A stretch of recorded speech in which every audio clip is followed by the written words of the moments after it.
Professor John Kloppenborg from Toronto University is a specialist in Christian origins and Second Temple Judaism.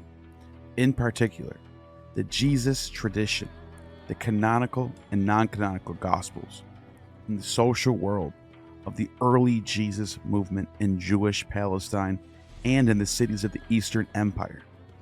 He has written extensively on the Synoptic Sayings Gospel, known as Q, and the Synoptic Problem, and is currently writing on the parables of Jesus, the letter of James, and cultic, professional, and ethnic associations in the Graeco-Roman world.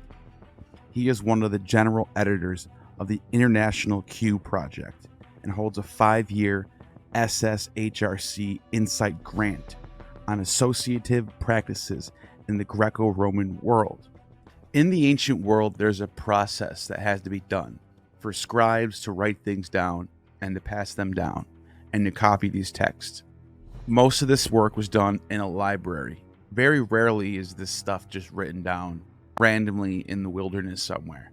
These texts that we have for these Gospels have a lot of source material in common. And there are several hypotheses that are leading in academia right now. One of them is Mark in priority, which is that Mark came first and the other Gospels borrowed from Mark. If that is to be accepted, it does lead to a problem of how to explain the extensive material. Some 200 verses shared between Matthew and Luke, but not found in Mark at all. One way around this is Q, which is the German word Quell, which means sources. One of the remarkable things about this source material is that it's mostly sayings, quotes, proverbs, and words attested that are ascribed to Jesus. In the ancient world, this was a common thing. Socrates, another person who hasn't wrote anything down, who has sayings ascribed to him, and then stories written with those sayings later on. It fits the bill. So today we're going to talk about that. What is in this Q document? And what's the likelihood that a man named Jesus of Nazareth actually said these things? We're also talking about the earliest Christian groups known as ecclesia, or sometimes translated as church, but also association groups. We go deep in this video. We talk about the earliest Christian groups and how it relates to the Greco-Roman world at the time period. And also, did Jesus exist and did he say these things? Stay tuned. Professor Kloppenborg, how are you doing today? Very well, thank you. Thanks for the invitation. Absolutely. I'm so happy to have you here, and I think your book, Christ Associations, is it's a must read for people who are really trying to learn about early Christianity and its development. And also, I think you really did officially redefine that term ecclesia. I think it's a redefined word now, whereas before you, it just was church. And now we're looking at this word and saying this might have some different meanings. In fact, let's start off with this. The term ecclesia, it's often translated as church. In your research, we can say about the use of ecclesia in early centuries of Christianity. And what was the overall function of Christ's assemblies in the Roman Empire? My reason in Christ Association for offering somewhat different translations of a number of terms, including ecclesia, was that, in my view at least, when we adopt terms like church or grace or bishop to talk about early Christ groups, it immediately orients the reader to a certain, what I'll call a linguistic register, namely of a sort of a Christian church register, and separates the reader from the linguistic registers that the ancient reader would have had. So ecclesia is a perfectly normal term in Greek, and it means assembly. Synagogue similarly means assembly. So if we as scholars adopt the translation church, it in a way blocks from your imagination or blocks from your purview the normal sense that that word had, or those words had. Similarly with synagogue, if it's translated as synagogue, one immediately thinks, this really pertains only to Jews, Right. and it's about particular practices that exist in the history of Judaism. The term is actually a normal term that means an assembly, a group of people who meet together for all sorts of different reasons. And I've made a similar kind of argument in the translation of a term like charis, which gets translated in Bibles and a lot of Christian discourse as grace. Now, grace is a term that really only has some salience or intelligibility within Christian theological circles.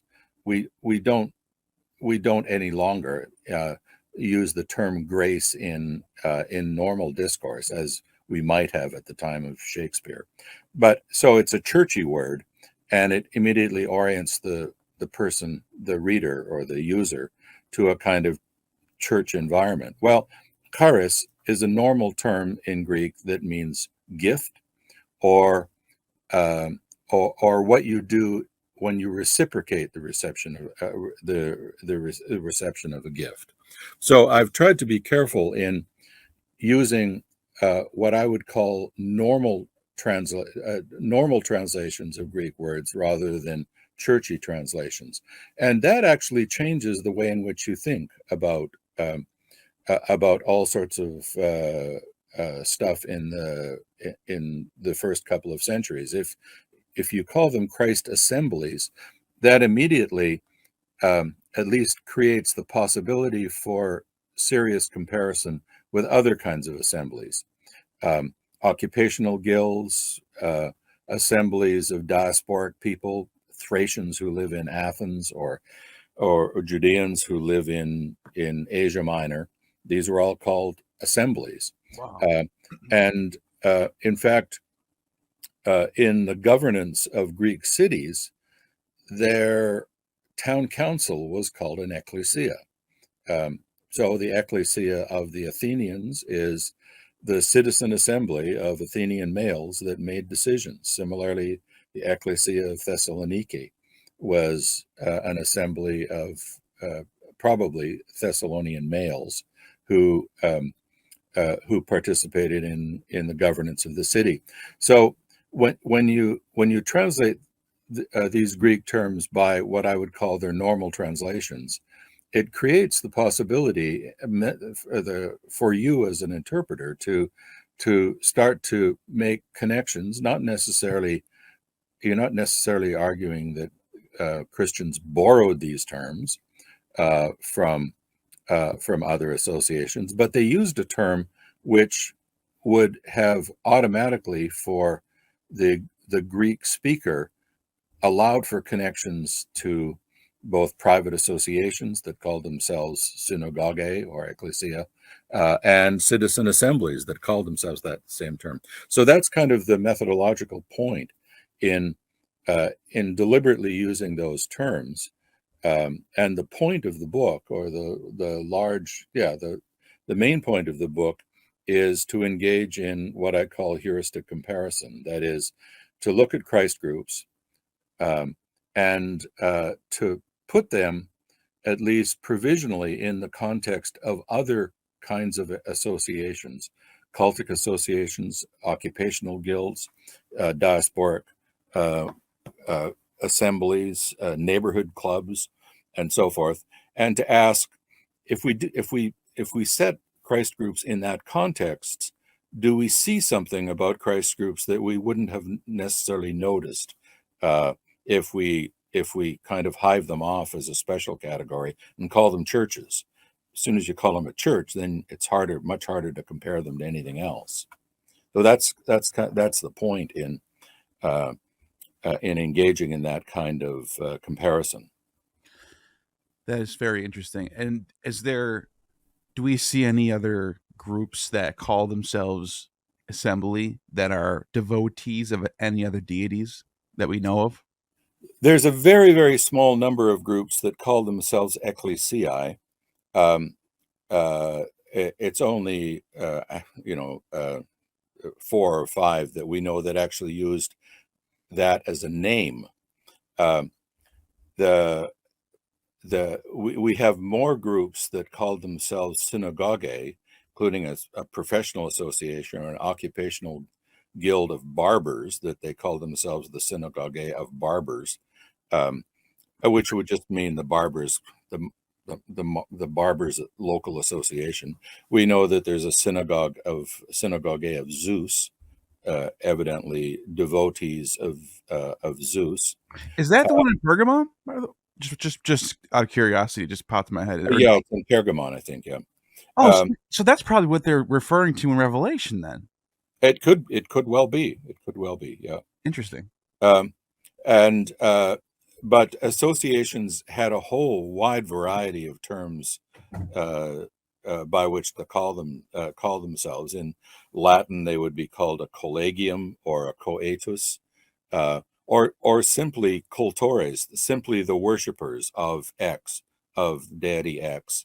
And in Greek, there was similarly a wide variety of terms that groups used, sometimes theazos, which we would just translate as, I think, a private association, or sometimes they named themselves after the deity.